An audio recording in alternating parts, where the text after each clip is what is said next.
on the 27th of May 2025. Do we have Councillor Anderson in the meeting? No. Councillor Kalikis, could you confirm, are you substituting for Councillor Anderson?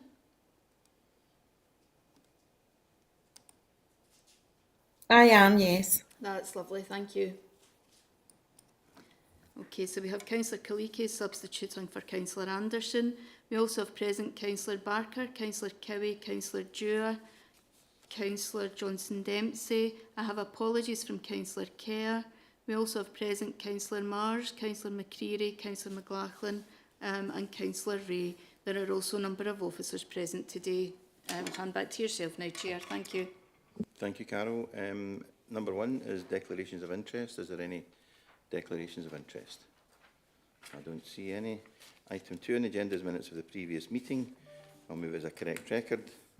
I'll second that. Is there any questions or comments? I don't see any. Item 3 on the agenda is a capital programme of road safety engineering projects 25-26. That's pages 9-16, and it's Jonathan Plant. Jonathan, please. Thank you, Chair. Okay. Section 1 of the report notes that the purpose is to inform the Forum of the Developing and Emerging Capital Programme of Road Safety Engineering Works for this financial year, 2025 to 26, that will contribute to achieving government casualty reduction targets. Section 3 of the report on page 9 provides a background, and I draw members' attention to section 3.2 of the report that notes that the Council targets resources and improvements where 3 or more injury accidents have occurred in the previous 3 years, or on routes that have an injury accident rate greater than the national average for the type of route. This work is undertaken in the context of our local transport strategy, and as noted in section 3.4, this forum supported the methodology that's used to identify and prioritise the capital programme of road safety engineering works. Turning to page 10 of the report, section 4 provides information on the initial outcome of our route action plan assessment. Our annual assessment has been completed, and section 4.1 notes that a total of 31 sections currently have an accident rate greater than the national average, and of these we propose to investigate 3 locations. These locations were detailed at the Road Safety Forum meeting of the 11th of March 2025. I should note that the costs and options are subject to further design and refinement, and estimated costs are provided in Appendix 1 of the report. Section 4.2 notes the A721 New Biggin to Elsrical route. And to build on previous works, the package of proposed works includes the upgrading of existing chevrons with yellow backing boards, upgrading existing bend warning signage to include yellow backing boards, and the refurbishment of the road markings. Section 4.3 notes proposed works in B743 Straven to the council boundary with East Ayrshire Council. This section had a high proportion of accidents involving motorcyclists. Section 4.3 notes that the previous route action treatments incorporated a range of features along the route, such as warning signage, carriageway markings and lining, centreline warnings and no overtaking markings, plus road studs, junction access marker bollards and verge marker posts. It's to propose to continue this work from the previous financial year where one bend was treated. Measures include high PSV stones, anti-skid surfacing at bends, renewal of existing road markings and road studs where required. We're also working in partnership with Police Scotland on a potential joint initiative to highlight appropriate driving behaviours on this section of the network. And finally, consideration is being given to the provision of markings which guide motorcyclists through bends along this corridor. Section 4.4 notes A70 Rigside to Hindford as our third location. Carriageway resurfacing works are planned for this section of the A70, as well as routine patching works at 2 junctions and refresh of the gateway feature road markings on the entry to Rigside. Additionally, the replacement of damaged crash barrier at the gateway signs into Rigside is also scheduled. Turning to page 11.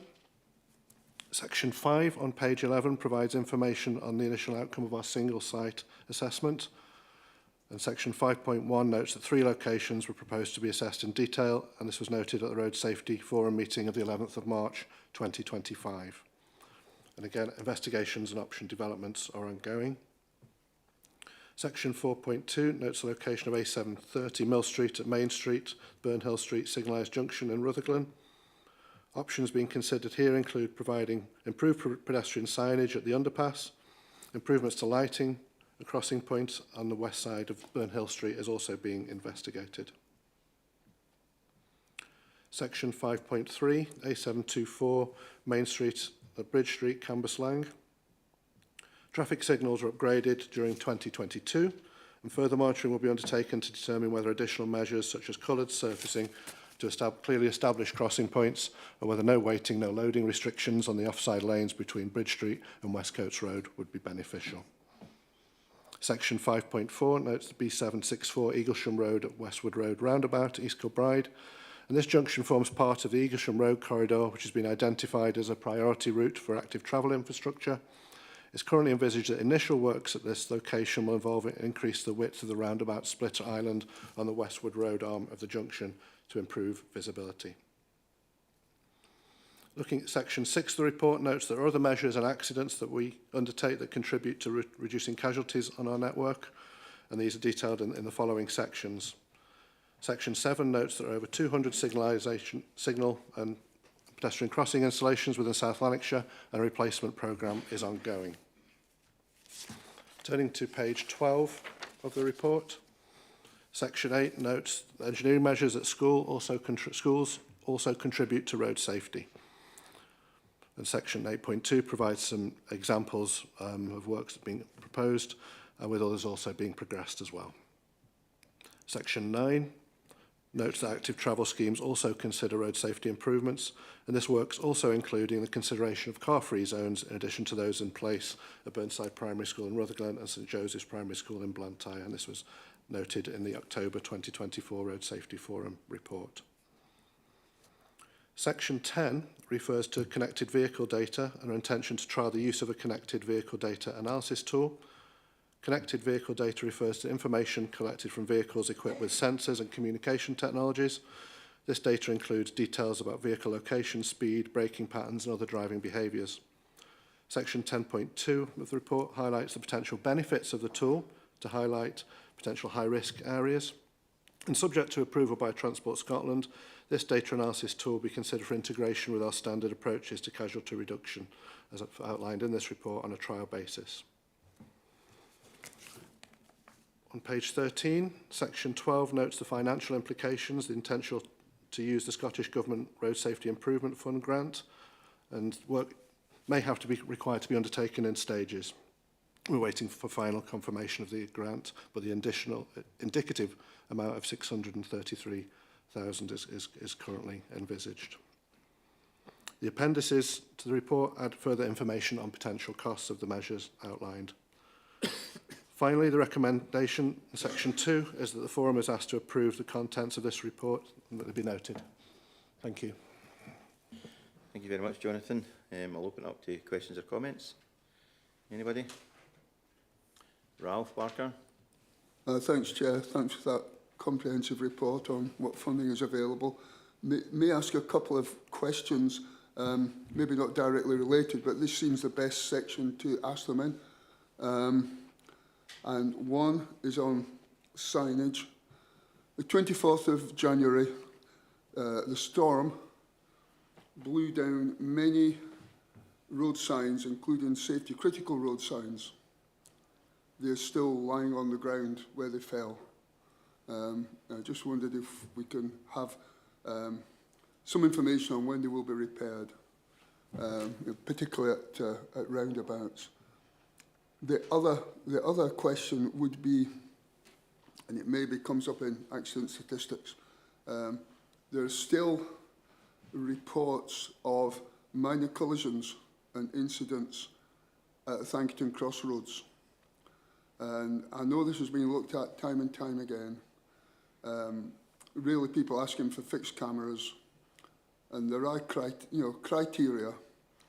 But in the not too distant past, there were fatalities at these crossroads, and I just wondered, just to give local people confidence, could you just get the dates and information at some stage at a later meeting on those fatalities, just how far back they were. Thanks very much. Okay. Stuart? Yeah, thanks, Chair. In relation to the first point, as Councillor Barker was referring to, there was a significant number of our infrastructure affected by the storms. We are currently in the process of trying to get around as many of these replacements as possible. There may be locations that we're unaware of as well, that we're conscious of in the more outlying areas, but certainly the sort of main parts of the network, our inspectors have been out and identified where signs required to be replaced, and we're currently looking at that programme for this current financial year. In relation to this specific location at Thankerton, we can certainly get that information to Councillor Barker in relation to the number of accidents that have occurred there recently and over a period of time. My recollections are that any fatal accidents were not at the junction itself, but were located further away from the junction. But I can certainly get those details over to him. Okay. You're welcome. Stuart, I spoke to Colin recently about a different signage issue, and is it still a bit of a problem trying to get access to these signs, the manufacture of the signs? It was more smaller signs, parking signs, rather than the larger traffic signs. Certainly at this moment in time, there's a relatively quick turnaround in terms of getting signs manufactured and delivered to us to allow us to put them up, and just a matter of programming as well. So at this time of year, we're obviously collating our works programmes, and depending on the nature of the signage linking into other potential projects as well, then we'll get all of that programmed in the coming months. I know it's not on the agenda, but you've started an issue there, Ralph. I certainly know of some signs that are just down at the Palace Grounds Road there, just across from us. There's a large sign there, and that roundabout is particularly tricky. A lot of people complain about the roundabout itself not being that clear, but I don't really see an issue with the roundabout. But there's no sign approaching it.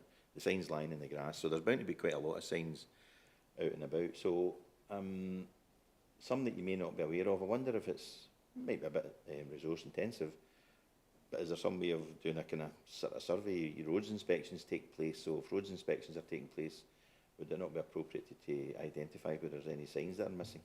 And I suppose it goes back to what I was saying earlier. You can only know if it's missing if you knew it was there in the first place, I suppose. But might be a sort of a mapping system that pinpoints where the signs are. Yeah, there's two aspects to that. In terms of inspections, those inspections are ongoing. Depending on the classification of road, will depend on how regular those inspections are being undertaken. Certainly for the one at Palace Grounds Road, that section of the network will be inspected at least once every month. Mm-hmm. So things like damaged signs, etc., will be picked up as part of that process. Sorry, what was your second point? Just the inspection regime, and if people are doing the inspection, you can only know a sign's missing if you knew it was there in the first place. So yeah, we're recently moving towards a more, we'll call it, modern way of undertaking inspections, where the sites are driven and they are actually recorded as well. So over a period of time, we'll start to build up a picture of a number of our different assets. That includes road signs, road markings, etc., as well as the condition of the carriageway itself. So we are building up that, and a lot of the inspectors that we have, they're very familiar with the routes that they undertake. So if there is changes in relation to signs being blown over, etc., then they should automatically pick those up as well. But given the scale of our network, there will always be one or two that fall through the net at some point. Yeah. It's a very large geographical area, I understand that. Kenny McCreary. Thanks, Stuart. Could I ask probably Jonathan or maybe Stuart, section 10 in the report refers to connected vehicle data technology. So can I ask what kind of vehicles would have that technology, or is it the case that most modern cars have it and we just don't know about it? That's a very good question, Kenny, and I asked the same question at the pre-agenda meeting Stuart will be able to elaborate. Stuart or Jonathan? Yeah, there's different manufacturers that have different technology. For example, and BMW sent information in terms of speed and braking patterns. So it does depend on the manufacturer. I would say, Council, for that. It's, I say, it would be a trial, and it would allow us to identify some potential high risk areas using that data. So we haven't really given permission to use the data, have we? I don't want to make a big thing about it, but that seems a bit Big Brother, doesn't it? That's another question. Good one, Kenny. Thanks, David. So Stuart's going to try and attempt to answer this one. Yeah, data is transferred from various sources, whether that's your in-car technology or your mobile phone technology. Data's collected by suppliers all the time. So that's where the source of the data comes from. In terms of getting access to that data, it's not personal data. It's general data that various companies get access to, and then obviously try and pass that on in whatever form of package, depending on what it is, has been anticipated to be looked for. When it comes to casualty reduction, we've obviously had conversations in this particular forum about the data that's available to us in terms of our casualty reduction. You'll recall previously that we make reference to the reports that Police Scotland have in terms of all the information that's collected from a particular incident or accident. We're anticipating that with this additional information, it helps to build up a picture of what's happening on certain parts of our network, and that could be over a particular route, or it could be at a specific location. So if you take a rural road as an example, we might have casualty data for specific sections of that road or a specific location. And with this information, we're anticipating we'll get a bigger picture of what's happening in terms of sort of heavy braking, accelerating, speeds, etc. So again, it assists our engineers when they're looking at a specific location. The more information we have, the better it is for us to then try and engineer our way out of a particular issue that's been highlighted through the data that's available to us. Okay. Thanks, Stuart. Permission to use the data is probably in the small print somewhere when you buy the car, I would imagine. So anyway, I have no real issues with it. But thanks, guys, for the answer, and thank you, Chair, for giving me time. Getting back to the report, 4.3, I mean, I've got to welcome the third paragraph there. Finally, consideration being given to provision of markings which guide motorcyclists through the bend. It's something I've spoke to officials about for quite a while now, so I'm really delighted to see that in the report and something that's going to be actioned. It's used in various locations throughout the north of Scotland, and I believe somebody said last weekend in Fleece and Galloway as well it's used, so hopefully that improves safety on our network. I don't see any more questions, so I'll move that we note this paper. And I'll second it. Thank you very much. Item 4 on the agenda is the School Travel Works Initiative, and that's pages 17 to 24. And again, it's Colin Smith. Colin. Thank you, Chair. The purpose of this report is detailed in section 1.1 is to advise the Forum on the School Travel Plan programme within South Lanarkshire. The background is set out within section 3 of the paper on page 17, where the school travel plan process is available to all schools with the support resources to create and review a school travel plan. The aims of the school travel plan is detailed in section 3.2 are to enhance sustainable journeys to school, to observe the rise in walking, cycling and scooting to and from school, and also other things such as lowering air pollution and with a view of increasing road safety in the general environment around about schools. Section 3.3 details that a school travel plan template and a sample travel plan gives structure to schools, and they can follow that, and there's also surveys available for pupils, parents and staff to engage the full school community. Once the surveys are completed and returned, these provide current travel modes as well as attitudes towards active travel and road safety issues during the school run, as well as covering some initiatives such as walking buses, cycle chains and park and stride options. As detailed in section 3.4, the survey results allow targets and initiatives section within the school travel plan to be formed, as well as a programme of implementation with timescales to be included. As we turn to page 18, section 3.17 details on completion of the school travel plan. Schools receive a school travel plan award, comprising of certificate, banner and other materials to raise awareness of the travel plan being completed and then being implemented within the school. Section 3.8 details that at this moment in time there's 83 schools that have a completed school travel plan, with a further 55 schools in various stages of development. Linking to the school travel plan development, section 3.9 details that traffic management audits are undertaken by our health and safety colleagues. These audits focus upon the internal school grounds. However, they also consider the directly external environment round about the school, including the vehicular and pedestrian movements. And having a school travel plan is one of the traffic management audit outcomes. So again, it just helps to link these two things together and ensure that schools are focused upon having a travel plan in place. Regular communication and updates regarding local and national campaigns is given to schools via the Traffic and Transportation section, as well as the offer of various resources and materials to assist them with their targets and initiatives within each individual school. Detailed in section 3.11, there's examples of a couple of schools who have completed their school travel plans. Section 3.12 details Neilsland Primary School, who introduced their plan in May 2024. And just giving an example of some of the things that schools focus on. So Neilsland has focused on encouraging walking to school, the Park and Stride initiative, encouraging cycling and scooters as transport to school, a focus upon road safety education and the Park Smart campaign.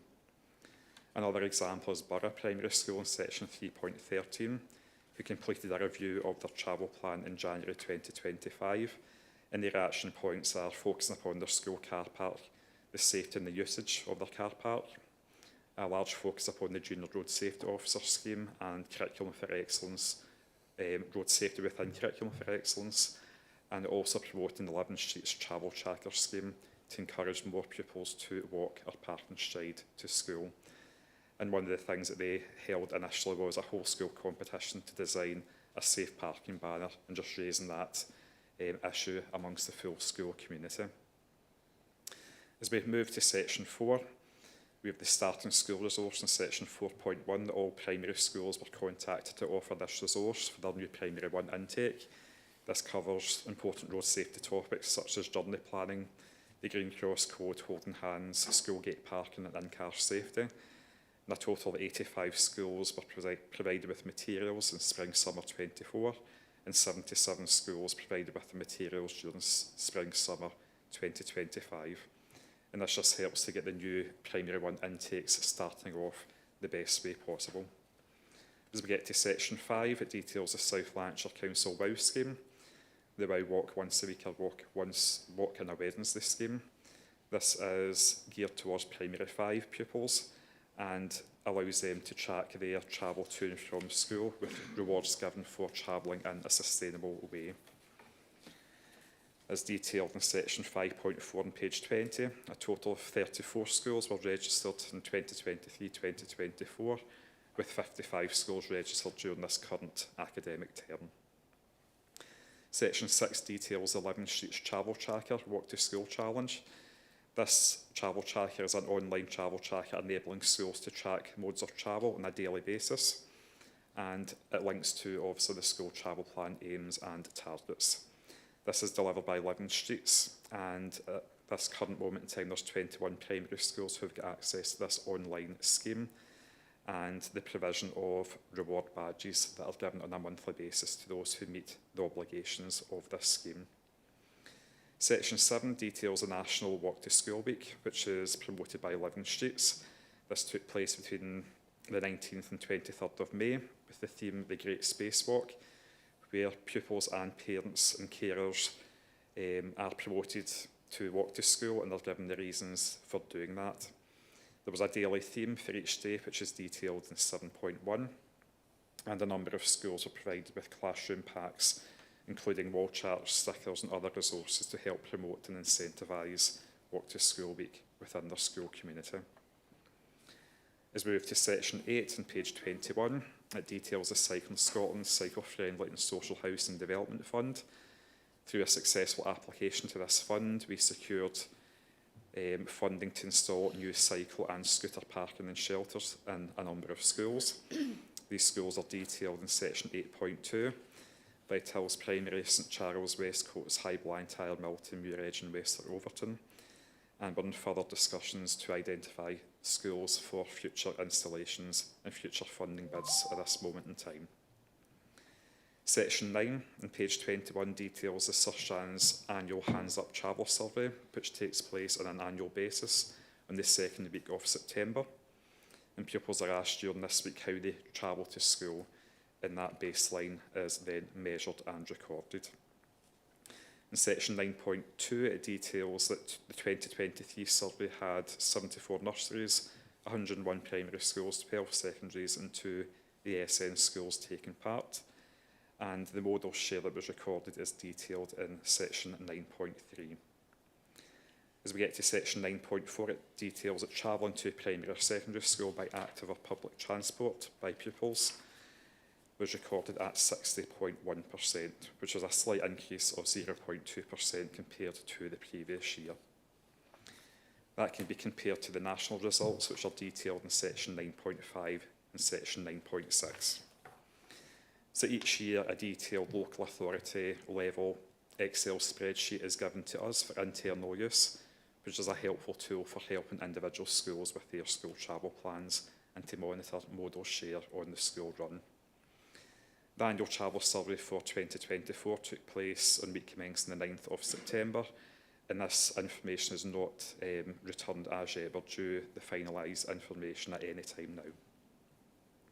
In terms of financial implications, section 11.1 details that the items in this report are mainly funded through the Council's revenue budget, apart from items 6 and 7, which are funded by Living Streets, and item 8 with a fund from Cycling Scotland.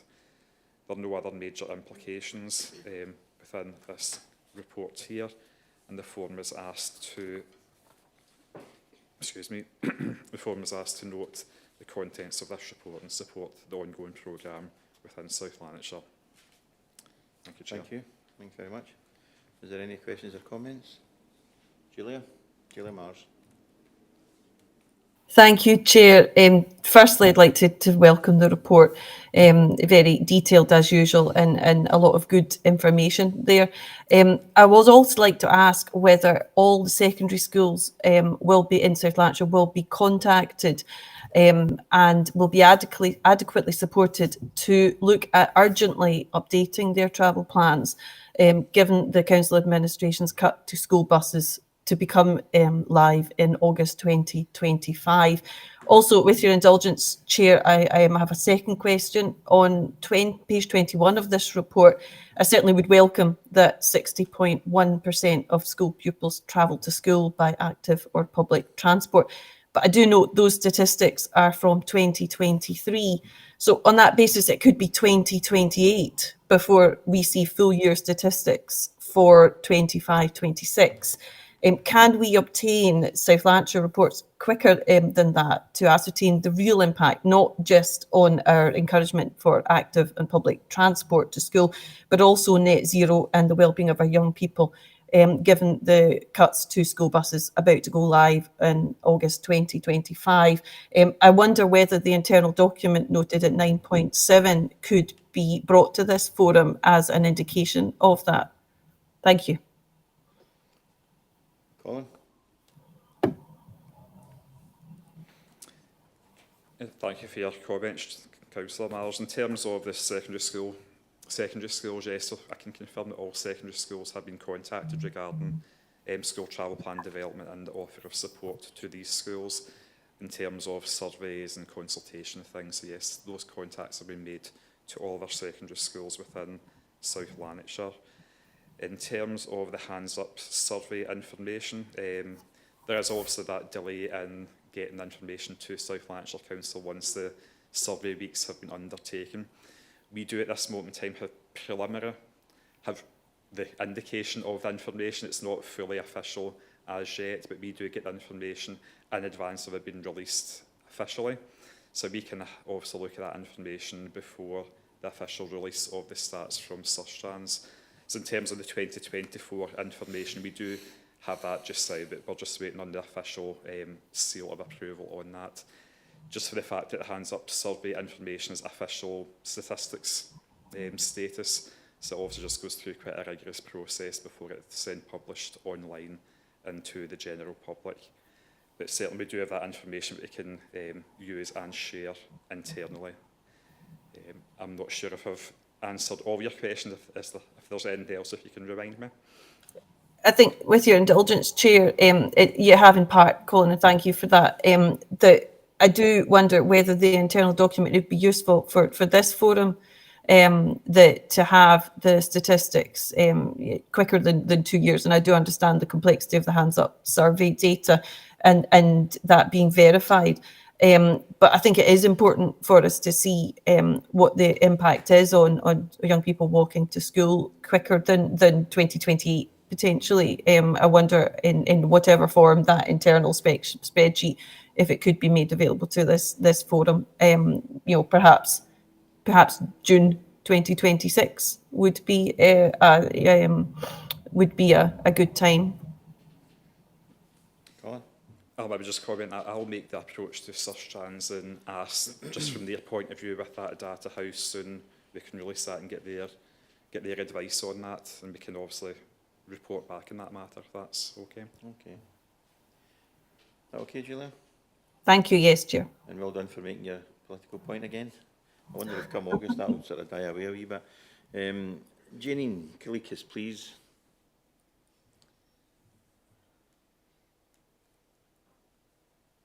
Oh, we can't hear you, Janine. Can you hear me now? Can, yes. Carry on. No? Yeah. Okay. Sorry about that. I had switched my mic off.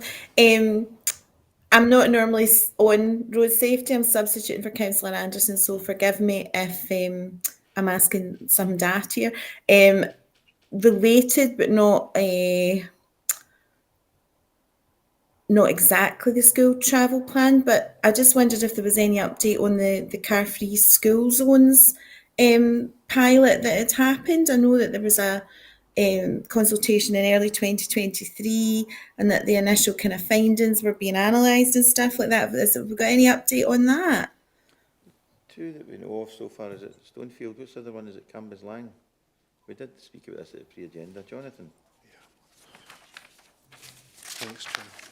Yes, in terms of it was reported on the October 2024 Road Safety Forum, and we are having a look at other schools that could lend themselves to the have a car-free zone. It's very much looking at schools that are at the end of a cul-de-sac and ones that could be more easily enforced. So at the moment we've had that long list and we're filtering it down, and the next stage will be we're looking at how that interfaces with the school travel plan at each school, and then we'll be approaching the school and report our recommendations to this committee at a future committee date. Okay. Okay, Jane. Anything else? Yeah, just can I very quickly ask, just out of interest, whether Cairns and St Cadoc's in Cambuslang is on that list, because I heard some talk that it potentially was, and it's certainly something that I know has been raised, although it's not in my ward. Jonathan? I can't recall exactly if it will be certainly being assessed as part of this process, Councillor. So we can get back to you on that when we've undertaken the review, and then we'll issue the list to this forum for consideration and approval. I mean, it's for Jonathan to answer the Awesome, I'll look out for that. Thank you. It's for Jonathan to answer, but it's without trampling anybody's toes. But you know, the point that was explained by Jonathan, it's something we would like to have more, but sometimes the logistics just doesn't allow it. For example, if there's a school on a main street, it just wouldn't work to have a car-free zone. Cul-de-sacs are good, but I don't know the geography of the school you're speaking about. Do you know it, Stuart? Yeah, just to go back in history, as my memory starts to filter through. When we first looked at the Car-Free initiative, a good number of years ago now, it was back in 2018, we pulled together a short list of a dozen schools. And out of that dozen, we looked at bringing forward three different locations. From then, we've obviously implemented two.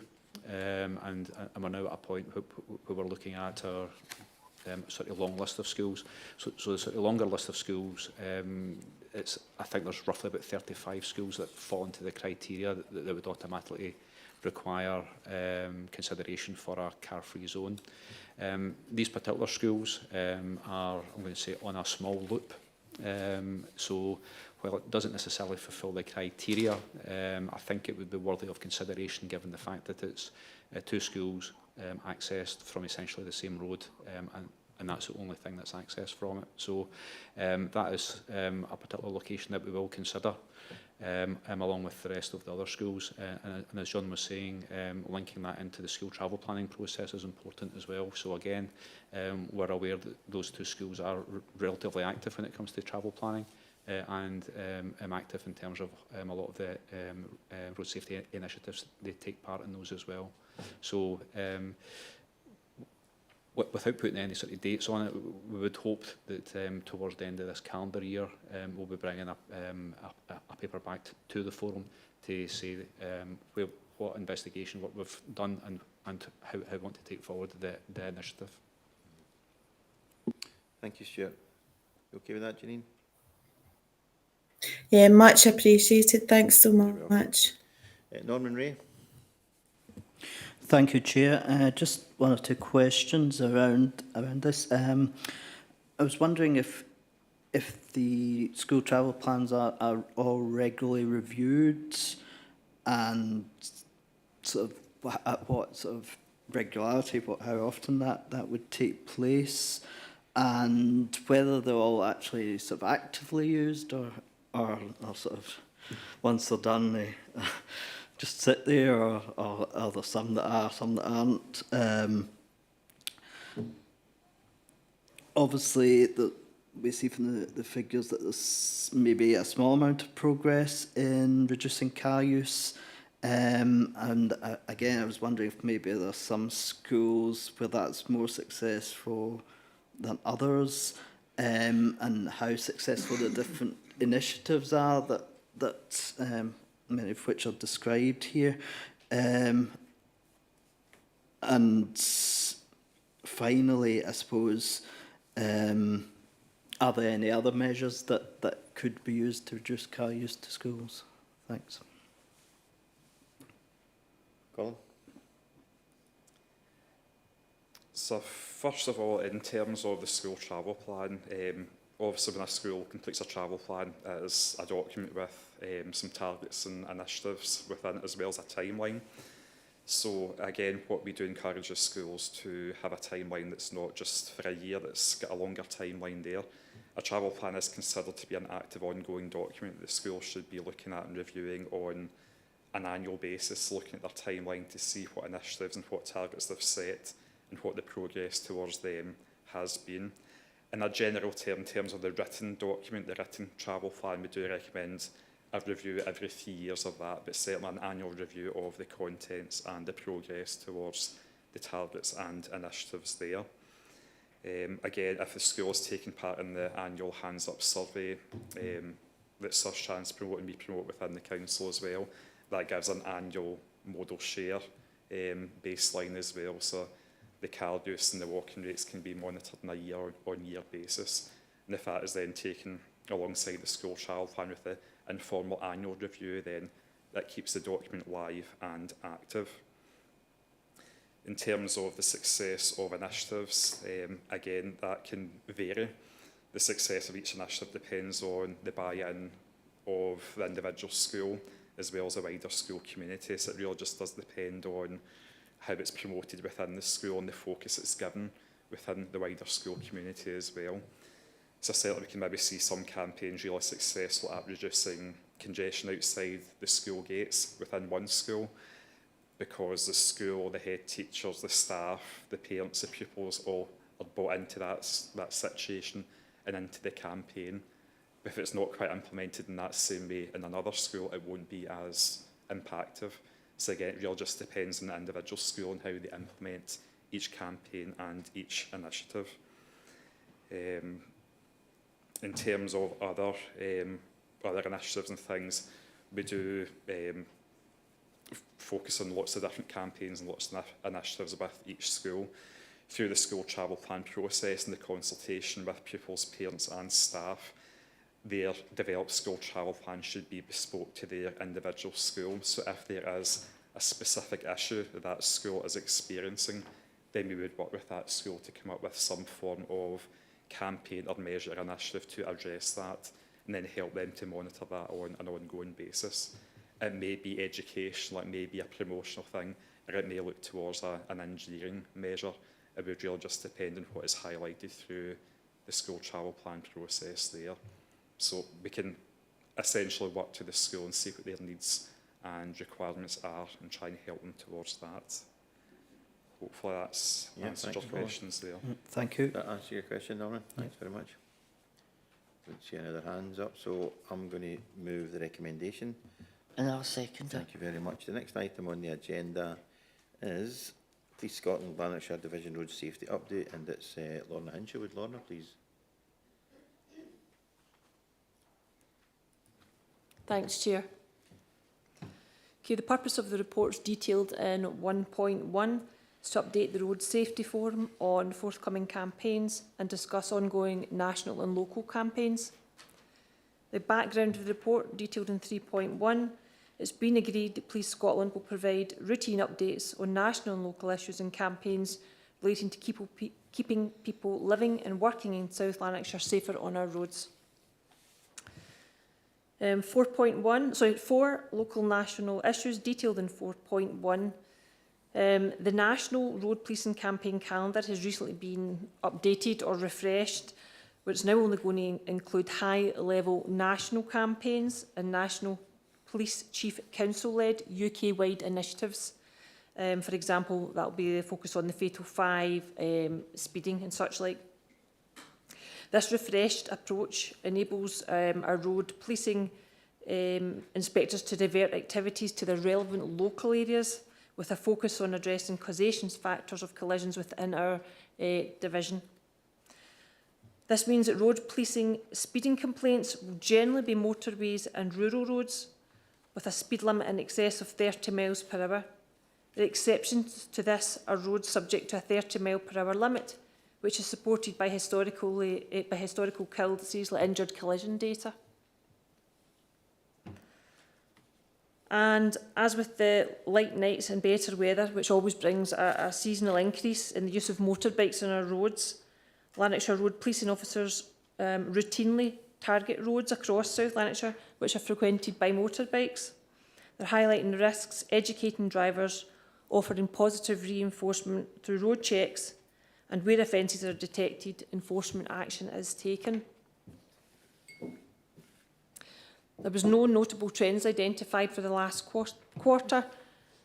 With motorcyclist and pedestrian fatalities increasing in the last year, this has been noted and will form the core of engagement work in the coming year.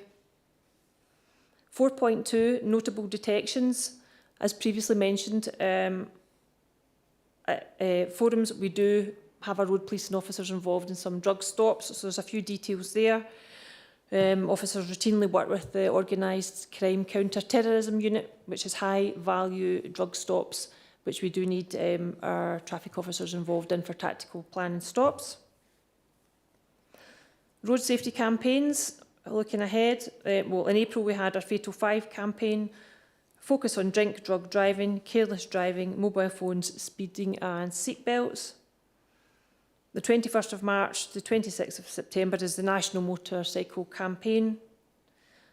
And we'll also be involved in losing the blinkers, close pass, and a monthly action plan to serve local complaints. 4.3 is a synopsis of our stats. So speeding is up 41.8%. So these are end of year stats from the previous year. Dangerous driving is up 3.5%. Drug driving up 22.6%. Seatbelt offences up 36.9%. And mobile phone offences are up 3.25%. Yeah, there is an increase across all offences there, but that can be put down to the proactive good work of our traffic officers and our local officers making more time for road safety. And I think that is the end of me for the report, if there's any questions. Thank you very much, Lorna. Is there any questions or comments? Ralph Barker. Right, thanks, Chair. Thanks for that report. The statistics do seem to support the general perception that more people are speeding. It's a general perception, and even the statistics may be that the police are getting better at actually detecting the people who are speeding. Is there a general view that drivers are speeding much more frequently and higher? And I usually come back to the old question. The people who complain about speeding motorists and truckers, I wonder what speed they drive at when they're not in their own communities. So I just wondered if part of the increase in speeding was more resources being put into detection, and if there is any chance of getting more resources put into controlling speeds, because all the stuff about speed limits comes to nothing if there's no enforcement. But thanks, Lorna. Thanks. Lorna. I can't give you, it would be my view if I said, you know, what's the kind of general perception. I can only say that the increase in speeding will be down to our local campaigns, our local initiatives, the proactiveness of the officers. We are again seeing a changeover in community policing, the officers moving on, and we are again looking to get them trained up, handheld speed devices. Yeah, when people complain about speeding, there is some of it is perception with bigger vehicles such as tractors and lorries. Sometimes it can be the noise, the size of the vehicle makes it seem like it's speeding when it's actually not. That is a common occurrence, but I can only suggest this is just down to proactiveness and local campaigns that have been carried out. Thank you. Stuart Laird. Yeah, just to back up what Lorna was saying, I think there's usually a perception of speed being high. Anytime we have undertaken measurement of those speeds, we usually find it's not as high as what the reports are given to us with. So we always try and get some proper data. And as mentioned earlier in this morning's meeting, the more data that we have available to us, the more we can go back and say this is the picture of what is actually happening on our road network. Perception is one that's very difficult to gauge because one person's perspective will be different from another person's. So having proper data, as I said, is extremely important to us. And it may be what's been witnessed as inappropriate driving. And that's something that we are conscious of as well through a lot of the work that we do. And when we're looking forward to some of the initiatives that we're intending to bring forward, then that's something that we will start to target in due course. How we get over to drivers, it's not they should be driving to the speed limit, they should be driving at an appropriate speed depending on the conditions that they find themselves in.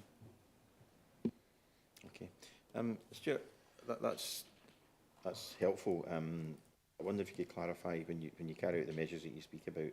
I believe there's data from vehicles and there's also these rubber tubes. I think it's on the road and it calculates the speed of the vehicle. But when you said that the perception is often higher than it actually is that based on an average, or can you get individuals where it's like one vehicle, for example, was travelling at a maximum speed of? when we put out, or when we arrange to put out our equipment, it's generally put out for a period of time, so it's not just out for an hour. It can be out for a week, for example. Yeah. And over that week, every vehicle is recorded. Every vehicle. And that allows us to build up statistical information. Now, that statistical information can be looked at over a 24-hour period. You could home in a peak hour, for example. If we're looking at a school, we can home in the times associated with people going to and from the school to allow us to build up a picture of, as I said, what is actually happening on the road network at any particular given time. Usually, and your mailbox will be similar to ours as well, when you receive information about there's speeding on this road. A lot of the time when we go out and actually measure those speeds, it's not something that would merit police action, for example. We also work with the police as well. If there are sections of the network that are highlighted through this process of having higher speeds, then we speak to Lorna and our colleagues, and on certain occasions they go out and undertake enforcement action based on the data that we've given them as well. See, I think part of the issue is, you know, you could be a member of the public, you could be out walking, you could be driving your own car, and you see thousands of other similar car journeys, and you don't notice them because they're not doing anything extraordinary. But when somebody does speed, it's very noticeable. There's a lot of noise, often with the loud exhausts and so on. So that perception that somebody has might appear worse than the actual situation really is. And that's why I was keen if you could identify, like, where you have an odd car, you know, because you might have an average, if it's a 30 miles an hour speed limit, you know, maybe you've got an average of 28 or just above or just below. But those individuals that really just skew that average, it's not going to change the average a huge amount if there's one. But it'd be interesting if 1 or 2 or 10 of the thousands of vehicle movements that you get are actually identified as being really fast. Because, I mean, we could, every councillor could go around the ward, the police will know this themselves, and of course yourselves in the roads department. We'll all have areas where you maybe just see somebody that's just completely outrageous, and that's really upsetting for people when they see that and they hear that. It tends to happen at night time as well, more at night time, because the roads are quieter and people can go at excessive speeds without being held up by other traffic. So that is a perception thing, and when you get it, it does stick in your mind, and you think, well, that's a really bad, fast, dangerous road, because I've seen a car doing 80 mile an hour last night. They don't know it was doing 80 mile an hour, but you know, people come up with statements like that. So I see you want to come back, Stuart. Yeah, and that's what you're explaining there is what we actually look for. We, from an engineering perspective, we look at all the data, so we come up with, and you'll see reference and correspondence that you receive from us. We talk about mean speeds, and we talk about 85th percentile speeds as well. So all of that is, we'll call it statistically driven in terms of what we look at. And if that 85th percentile speed is in excess of what the speed limit is, that's when we speak to Police Scotland, for example, and say, okay, we've got a section of road where speeds are high. Can we have a discussion about how we can go about trying to influence driver speeds on that particular section of road? Again, I'm sorry if I'm not making this clear. The 85th percentile, I think you said. I remember this from conversations in the past. But if you do get the odd vehicle on a particular road that is way in excess of that 85th percentile, is that data then used to consider asking the police to look at that area? Because you know, when it happens, it sticks in your mind.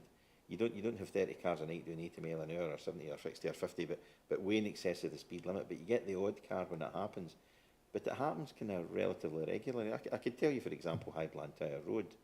I walk my dog lake at night, and you'll hear the car coming, and it's whizzing past, and you can feel the impact of the car going past you. It's a 30 miles an hour speed limit road, and I see it. It's difficult to try and capture that, because you can't say to the police, oh, there was somebody there at midnight the night before.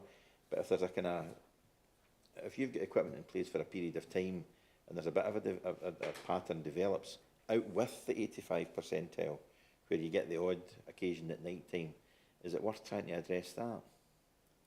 It's that I'm trying to home in on, Stuart. I'm sure you understand what I mean. Yeah, exactly, and that's the that's where enforcement starts to come in, where if there is a particular section of road that's regularly got those types of speeds on it, then that's probably something that the police will be aware of anyway.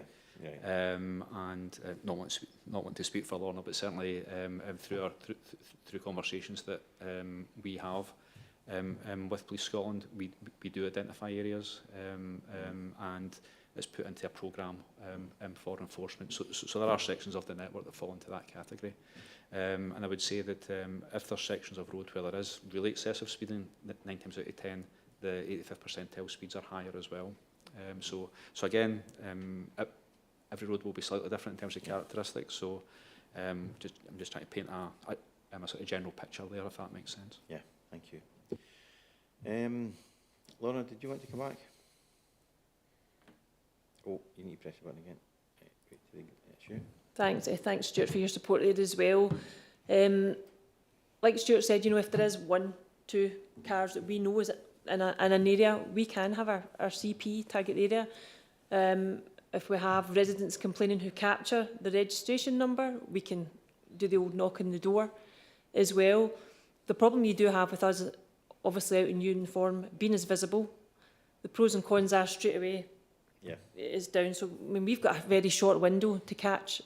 I say catch speeders, because people are on the shouldn't be on the phone, or letting their friends know they're flashing to say the police are there. So it's a very short window for us to get them. So if it is one driver, a couple of drivers regularly doing it, and if we had a registration plate, they would get a chap in the door from us.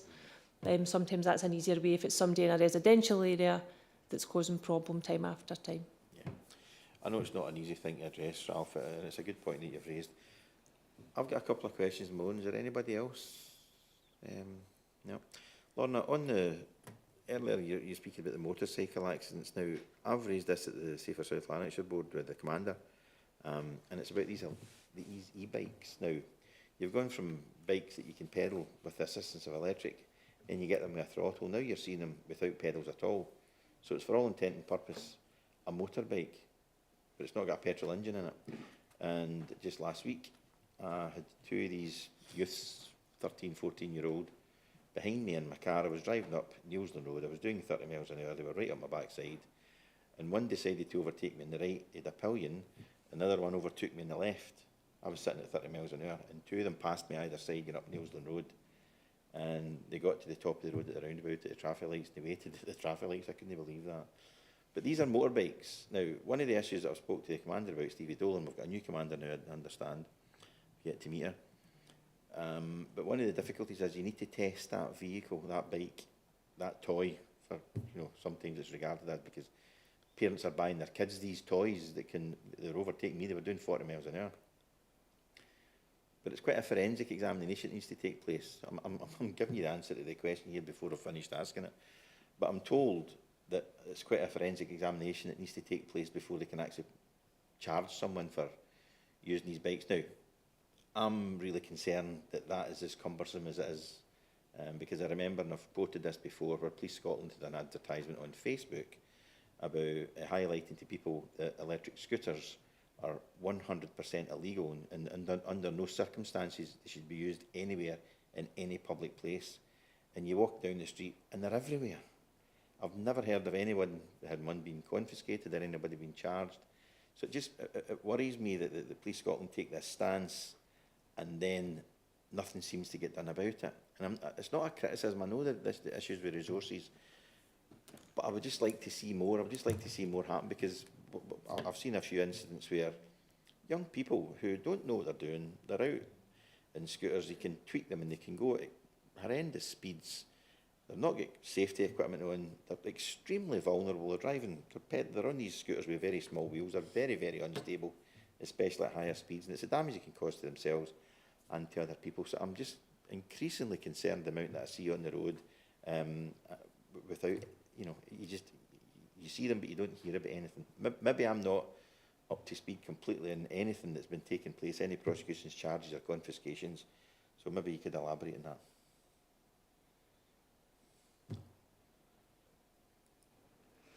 Okay, so not my complete area of expertise. However, yeah, you're right with regards to the bikes and the scooters. I myself have seen them when I'm off duty, zooming about, the goggles on, the balaclavas up so they're not identifiable.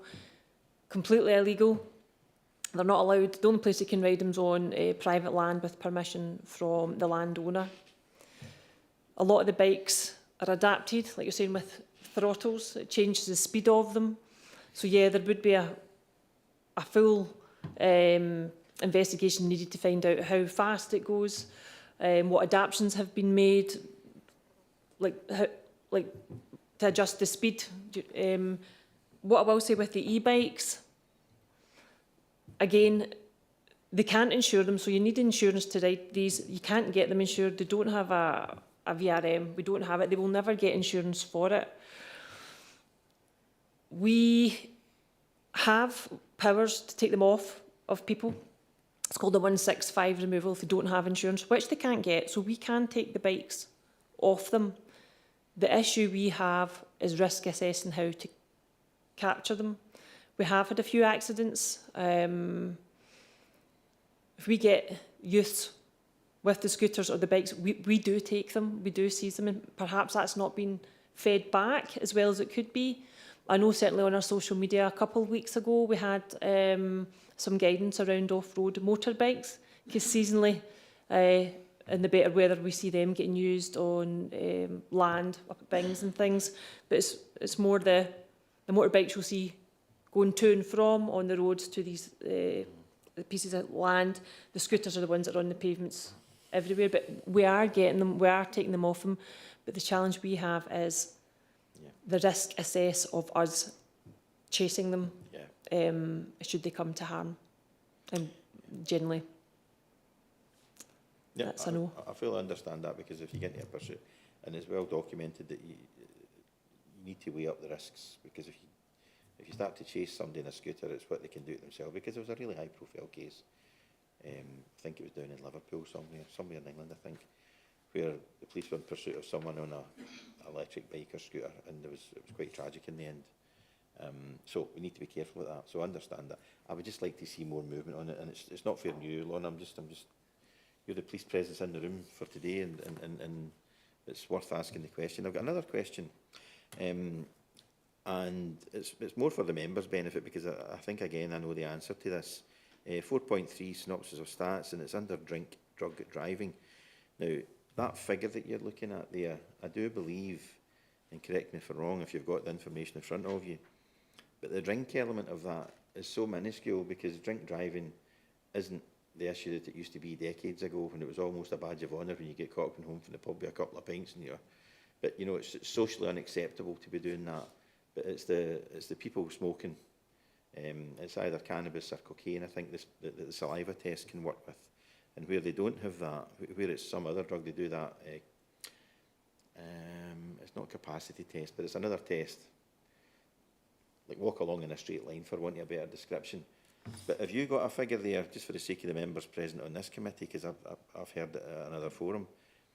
What is the breakdown between drink and drug, and is it as much a disparity as I thought it was? So yet again, I don't have that actual breakdown. I could get it for you. And you're right in saying we're seeing a higher increase in drug driving. Yeah, drink driving is becoming more taboo. We're seeing a lot more people socially taking drugs. It stays in the system for longer, so they're not aware that it's going to affect their driving. Yep. And you're right enough again saying about the saliva test. I could actually bring it to the next forum, let you see what it is. It's like almost looks like a pregnancy test. Wipe it in the tongue, and it'll have a positive indicator for cocaine or cannabis. Following that, they'll go back and get like a blood test to see what the levels are in the blood. When you're talking about other drugs, you know, if we believe you're not fit to drive, you'll be taken in, and it'll be blood tests that are carried out to find out what level of whatever drug it is that's in their system. But that'll be done through doctors. It takes some time to come back. But yeah, every quarter we're seeing an increase in drug driving.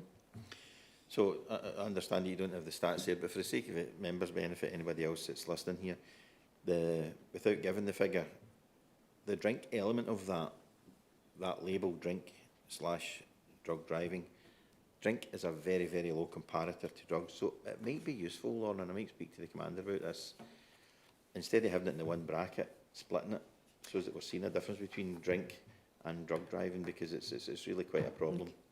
The way the stats are fed back to us, it is together. So that's, we're getting it from our analysis performance unit when they send out. That's how it's produced. So we'd probably need to look locally to see if we can break that down. Okay. So I'll ask the commander and Nasir that maybe provide you with that detailing, because if we're going to bring a paper in the future back, be useful to show what those figures are. It's an interesting read. It's very low in drink, but very, very high for drug. So of all the captures, I think the figure, and don't quote me on it, but I think of all the offences, 96% of them were drug, and a very, very low percentage, 4%, was drink related. Anyway, so that was that. I don't have any other questions, so I'm happy to move the recommendation to note this report. And I'll second it. Next item on the agenda now. Do we have? Sorry, Chair, no, we don't. We don't. Fire would normally attend in the room. Yeah. It was a different person we were due to have today, and she thought she could join online, but unfortunately she can't. Okay. So item 6 on the agenda, the Scottish Fire and Rescue South Lanarkshire Area Road Safety Update, pages 29 to 32. We should have Ashley Cranston, but we don't. So what we can do, if anybody's got any members, if any members have got any questions, could email the clerk and we'll get those questions answered for you in relation to the report as you have it in front of you. I don't have any other items of urgent business, so I'm just going to thank you all for your attendance. Oh, sorry, Ralph, did you want to ask something? Sorry, Chair. It's always good to be able to tell one of the services, you know, a good story. And why will it not be roads? It's transport. But last week on the 21st, a very aggressive wildfire broke out at Castairs, going across Heathland and Scrubland, and certainly people were really worried. And the trains were running through the smoke at high speed. Well, the smoke doesn't affect trains. But the fire and rescue service were quickly on the job controlling it. But what impressed me is they never cut off the electricity to the trains. The trains kept running. It's so easy for them to say, oh, get the power off, just in case there's an accident. So all I'm saying is they did a good job. I'm sorry there's nobody here to hear, to hear that. But I think in Castairs we were pretty impressed of the fire service actions. Thanks. Okay, thank you, Ralph. I'll pass that on. Okay, so we've no urgent business. So again, thank you all for your attendance. Bring the meeting to a close. Thank you.